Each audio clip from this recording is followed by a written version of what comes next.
So we just previously talked about DNA replication, and as important as DNA is, it's not the only molecule that we need to talk about. DNA contains all the critical information for a cell, but as far as actually carrying out those physical processes, that needs to happen with a molecule called RNA. And this molecule is created in a process known as transcription. So the overall basis of transcription is taking a double-stranded DNA molecule, separating it into two single strands, and making a single-stranded RNA molecule based off of the template strand of the DNA strand. So if we look here, we have a double-stranded DNA molecule, and within this double-stranded DNA molecule, you do have certain regions that are called genes. Basically, genes are regions of the DNA that are used to encode for protein. So in order to produce the protein, what first needs to happen is we need to turn the DNA into a single-stranded RNA molecule, and then that RNA molecule will combine with a ribosome and form a protein in the process of translation. Okay, but first back to transcription. So what first needs to happen is the double-stranded DNA molecule does need to be unwound and unzipped. And again, like what we talked about with replication, the main enzyme that's responsible for that is the helicase enzyme.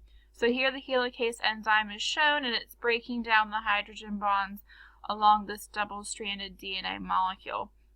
What that's doing again is freeing these two single strands. And again, those do need to be bound with the single-stranded DNA binding protein so that the strands don't automatically complementary base pair together again. We want this area to remain open so that our transcription factors can go in and actually produce the single-stranded RNA molecule. So in reference to transcription, the only strand that we work with in transcription is known as the template strand. So this is the strand that runs in the 3' to 5' direction. What we're going to do is make a single-stranded RNA molecule that's complementary to the template strand. So basically, it's going to be the RNA version of the coding strand right here that we see. So the first thing that needs to happen after the double-stranded DNA molecule is opened up is we need to have an enzyme known as RNA polymerase. RNA polymerase is going to bind at a region here.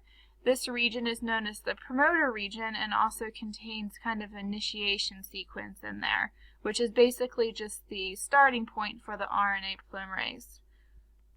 So the RNA polymerase is going to work in a 5' to 3' direction.